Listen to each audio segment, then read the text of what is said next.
The God Within. Physics, cosmology, consciousness, and the search for truth.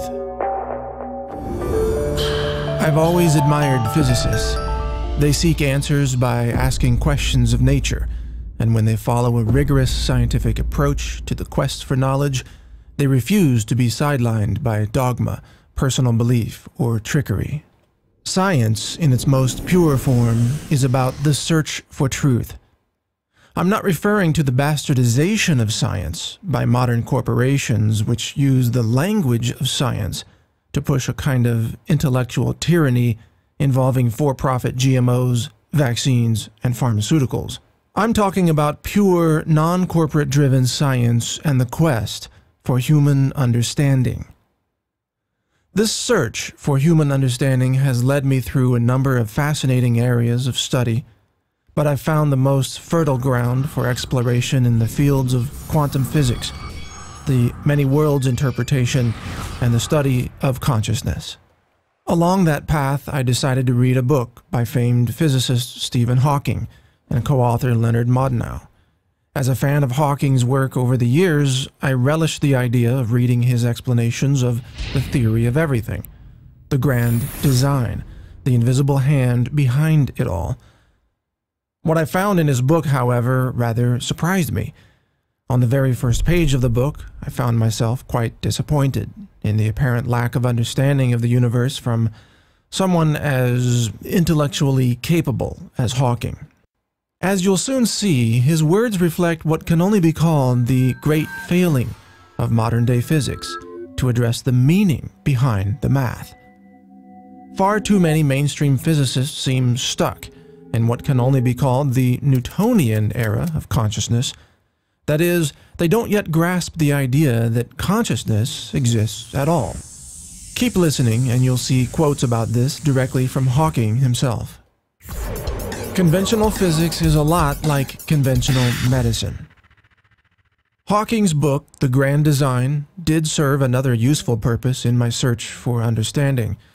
It nicely summarized the outmoded view of conventional physics. This mainstream view of physics is to reality what conventional medicine is to healing.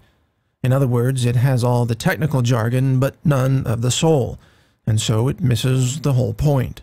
Stated another way, conventional physics is the clever conglomeration of high-level mathematics, desperately seeking to avoid any discussion of what it all means. You're not allowed to talk about consciousness, or free will, or the spooky connectedness that has been experimentally demonstrated to exist between all things in the universe, because that brings up too many questions that make conventional physicists uncomfortable. Questions about God, or the intersection of intention with the physical universe, or free will. They even have a name for their cover story. It's called the Copenhagen Interpretation, and it can be summarized as "shut up and calculate."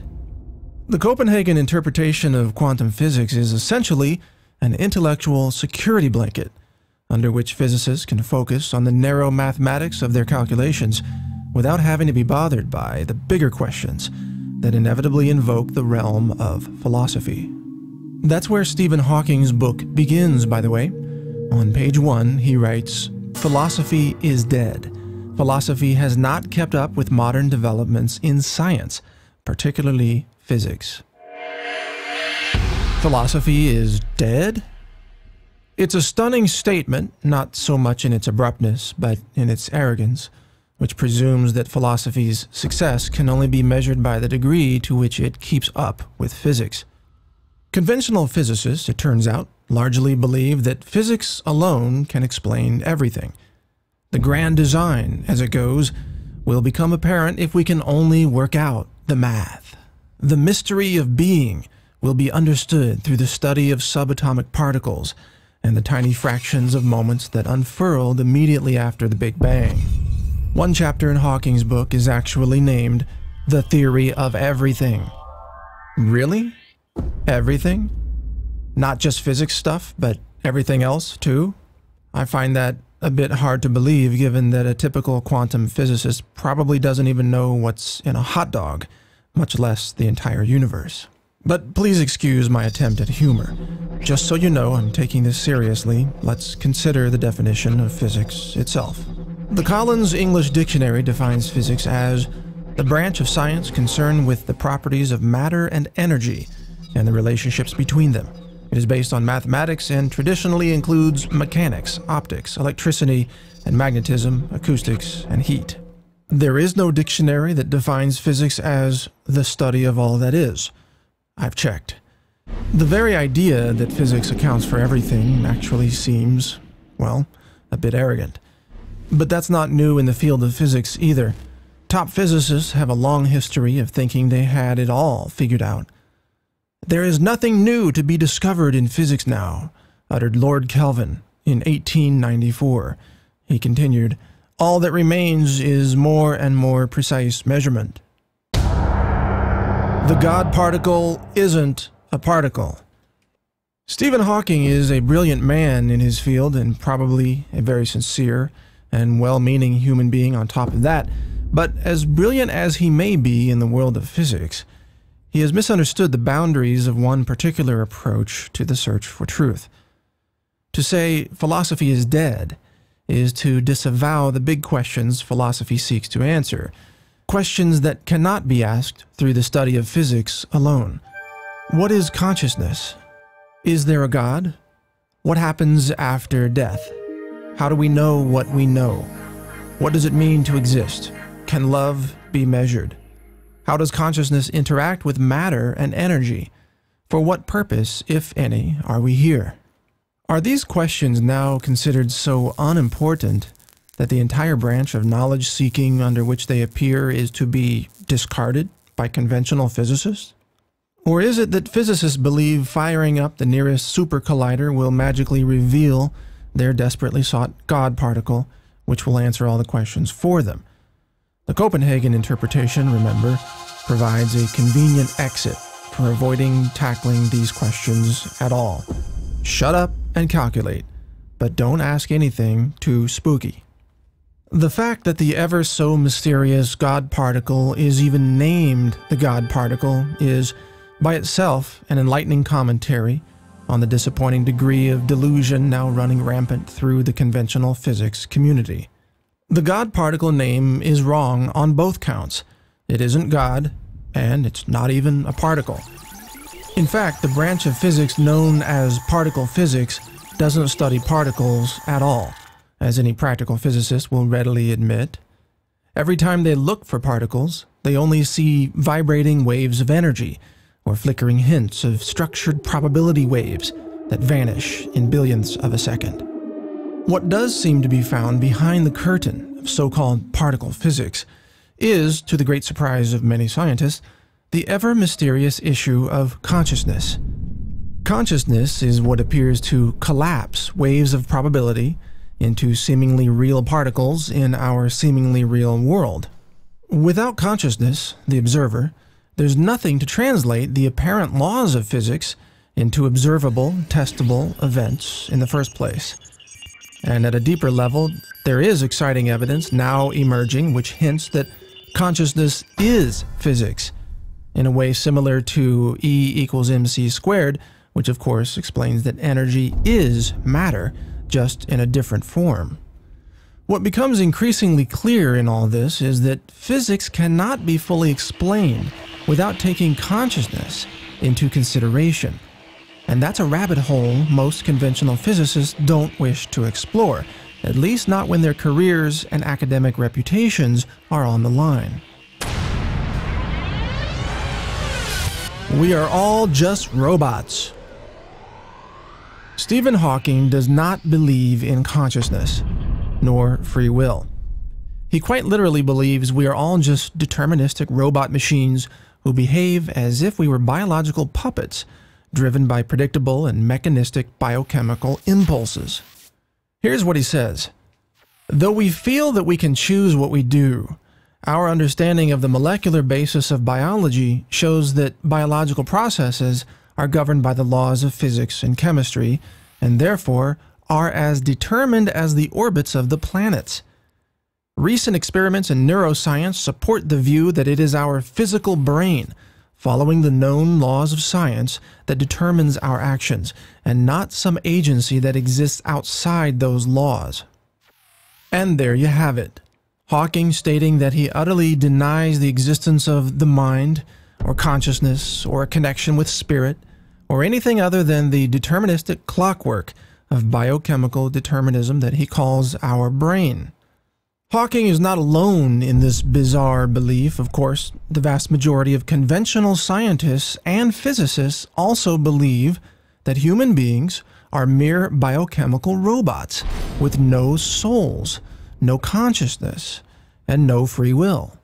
Francis Crick, the co-discoverer of DNA, said that awareness was nothing more than a feeling generated in the brain.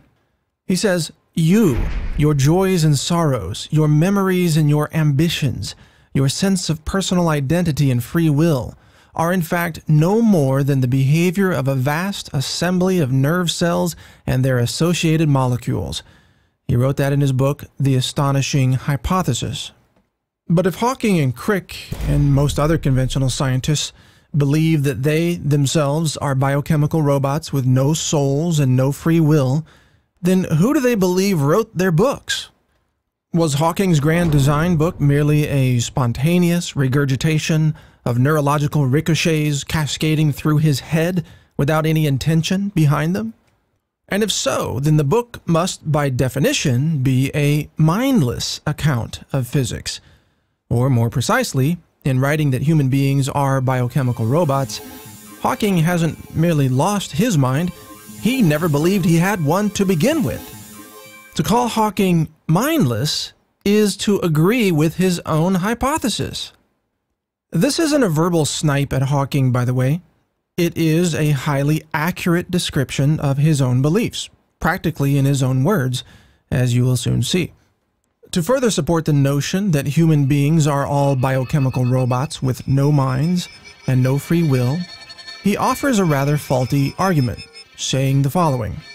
A study of patients undergoing awake brain surgery found that by electrically stimulating the appropriate regions of the brain, one could create in the patient the desire to move the hand, arm, or foot, or to move the lips and talk. From this, he leaps to the conclusion that we have no free will. This is a fallacious and illogical argument from the outset. I can tie a string to your toe and pull it around as if you were a puppet, but that doesn't mean that you can't decide to move that same toe on your own through conscious intention translated into your human body through your brain. The mind, you see, works by being translated through the brain, which is a biological organ. The brain, in turn, controls the physical body. But artificially inducing a muscle movement through the electrical stimulation of the brain, or the muscles themselves, only proves that there is a biological component to our existence, not that the biological component is the entirety of our being. For example, if you capture my remote-controlled helicopter, you can easily cause the rotor motor to turn by applying electrodes to the motor's contact points. But I can also control those same motors on the helicopter by broadcasting a command signal from my controlling device located some distance away. Your ability to artificially induce motor activity through the use of electrodes does not disprove an internal, even an invisible, command link to the same hardware. The only thing the brain stimulation experiment demonstrates is that the hardware of the human brain can be artificially stimulated. Well, that's not surprising.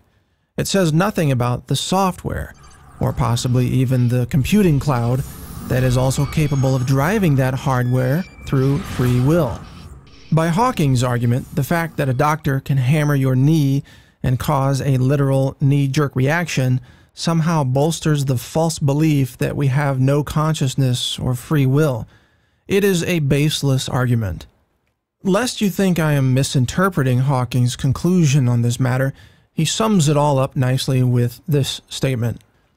It is hard to imagine how free will can operate if our behavior is determined by physical law. So it seems that we are no more than biological machines, and that free will is just an illusion. I couldn't explain it any more plainly. Like the majority of conventional physicists, Hawking believes we are deterministic robots who lack free will, consciousness, and anything you might call a mind. This belief, as you will soon see, is a very dangerous belief. It has huge implications for the very way we value life on our planet and throughout the universe. The dangerous philosophy of determinism. Determinism is an extremely dangerous philosophy because, by definition, it absolves people from all responsibility for their own actions. If you believe in determinism, you are logically forced to believe there is no such thing as a criminal, because those who choose to commit violent crimes are merely biochemical robots who pursue such actions through no fault of their own. They can't help it, in other words. Determinism is the magic get-out-of-jail-free card sought by every defense attorney who is trying to get his murderous client declared innocent. The frequently invoked plea of insanity, of course, is a classic citation of brain-based determinism. It seeks to absolve the criminal of his actions based on the idea that he did not have any presence of mind in committing those crimes in the first place. He was not, in essence, self-aware. His criminal actions were merely the result of biochemical cause and effect, his lawyers would argue. Now, Hawking believes we are all effectively qualified for that same plea of insanity, because in his mind, we are all deterministic biochemical robots who have no free will, no consciousness, no soul, and therefore no responsibility for our current actions. But what about future actions? If we are biochemical machines, it would seem that we could be held accountable to pre-crime. Because, as Hawking openly states, if we knew the complete molecular state of someone's brain today, we could perfectly predict every thought and action they would take in the future.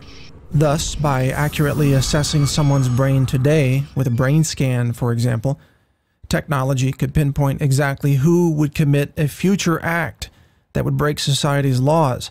That person could therefore be arrested for having the present state of mind that doctors claim would lead to future crime. This leads to an absurd ethical contradiction, which means that people aren't responsible for their present actions, but they can be held accountable for future actions they haven't even committed. Such is the distortion of determinism. But the belief that human beings lack souls or consciousness is dangerous for a far more serious reason. It can provide a scientific basis for the commission of heinous crimes against humanity, including genocide. From Hawking's point of view of soulless determinism, there is no reason why the United Nations, for example, can't reduce regional overpopulation by simply committing genocide against human beings through population reduction programs. Because humans aren't real people with souls and consciousness, the poisoning of them does not violate any real ethical boundaries, according to that line of thinking. This is not an outlandish scenario.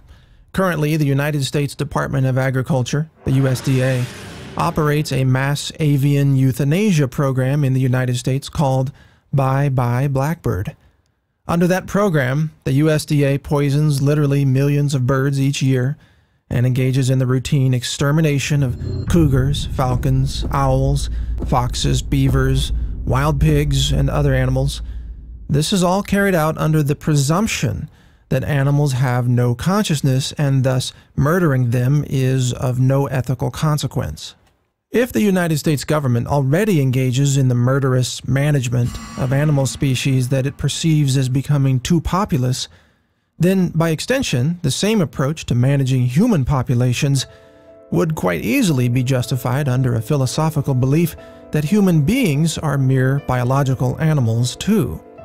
This is just one of the many reasons why this idea that human beings are mindless machines with no consciousness or free will is the perfect pretext for the mass killing of human beings by any government that embraces this thinking. That's one of the many reasons why Hawking is such a dangerous person. The wrongness of his ideas are only matched by the influence of his writings. The very fact that he is so widely respected is what makes his ideas so potentially dangerous, because at any point, a government could latch on to his human beings are not conscious philosophy and commit heinous genocidal acts while calling it all scientific and clutching Hawking's books as if they were Bibles. Adolf Hitler would have welcomed such a philosophy, of course. It's all the easier to poison millions of Jews if you don't think of them as human beings and instead consider them to be mindless, robotic machines waiting to be exterminated. If Hawking's book had existed at the time of Hitler, Nazi crimes would have no doubt been carried out under the name of science, and the idea that Jews were mere soulless animals to be exterminated at will would have been branded a scientific idea as well, and anyone who opposed that idea would have been called unscientific. Behind every madman, there is a distorted philosophy that denies people their humanity. Stephen Hawking turns out to be a strong proponent of this very thing, denying people their humanity. It is no coincidence, by the way, that science, which gave us the atomic bomb and other technologies with which to carry out mass genocide, has also given us the philosophical pretext under which that genocide may be justified. Remember, too, that on the first page of his book, Hawking complained that ethics hasn't kept up with physics. But a closer inspection of the subject reveals quite the opposite. Physics actually hasn't kept up with ethics. The recognition of the existence of free will and consciousness is the foundation of compassion for all living things. It is the core principle from which the vast majority of ethics spring. No human civilization can achieve lasting peace without the acknowledgement that human beings have consciousness and free will, and yet these are the very ideas that are now branded as unscientific by the vast majority of the conventional scientific community. They didn't just leave God out of their equations, you see. They left out our humanity as well. Under the brand of science, we are all meaningless, soulless, biochemical robots who have all fooled ourselves into thinking that we are somehow self-aware.